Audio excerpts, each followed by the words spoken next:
Bonjour à tous, aujourd'hui je voulais vous parler de la vitamine D. Ces dernières années, je me suis rendu compte de l'importance de cette vitamine et du fait que la majorité des Français en manquent. Et on entend souvent dire, dans les médias notamment, que la vitamine D est importante pour les os en permettant la fixation du calcium dessus. Mais il faut savoir que son rôle ne se limite pas à cela. En effet, la vitamine D a un rôle fondamental et agit sur plusieurs sphères, et notamment la sphère neuronale. Deux études de 2013 et de 2016 ont montré que la vitamine D régule l'expression de plus de 200 gènes. Par ailleurs, il semblerait aussi que la vitamine D agisse sur la structure et le fonctionnement du cerveau.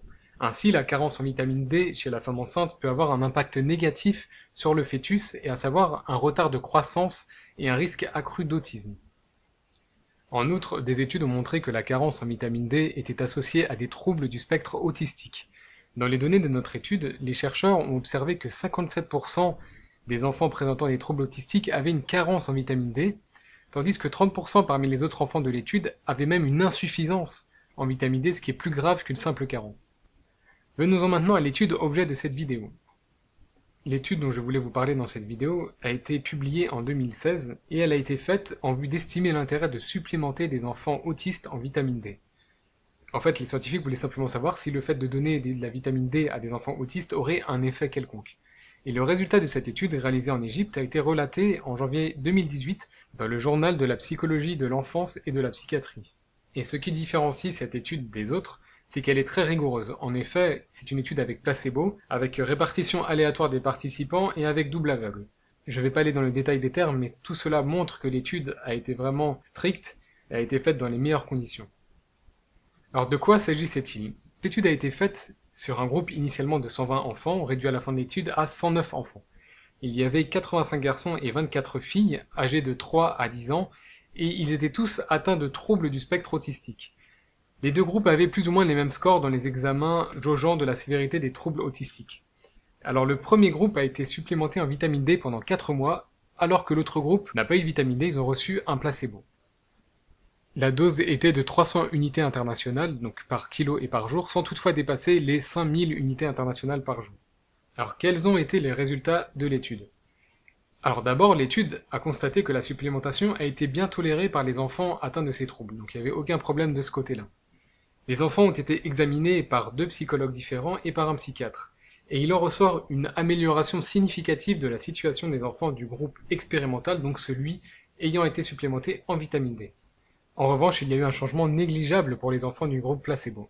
On voit ainsi que le groupe vitamine D a vu le score de l'échelle d'évaluation de l'autisme infantile qui est passé de 36,8 en moyenne à 30,3. Donc il y a une diminution sensible de presque 7 points, ce qui représente une amélioration tangible. Et justement, on a pu voir des effets positifs visibles qui ont été observés sur ces enfants, concernant par exemple l'interaction avec les gens, l'imitation, l'utilisation des objets ou le temps d'écoute. On voit par exemple que 62% des enfants du groupe vitamine D ont connu une diminution des symptômes comme des mouvements des mains répétitifs, de bruit, de sauts et de comportements répétitifs et restreints, alors que ce chiffre était de 25% de diminution seulement pour le groupe placebo. On observe aussi une baisse forte de l'irritabilité, ainsi qu'une amélioration sensible de la sociabilité. Et on trouve également une baisse globale de l'hyperactivité et des propos déplacés, de même qu'une amélioration générale du comportement. Et au final, seuls 3 patients parmi les 55 supplémentés n'ont pas vu de réelle amélioration des symptômes. On voit que ces tendances positives ne se retrouvent pas dans le groupe placebo. En effet, le score général sur l'échelle évaluant l'autisme infantile est resté stable, passant de 37,1 à 36,4, donc un changement dérisoire.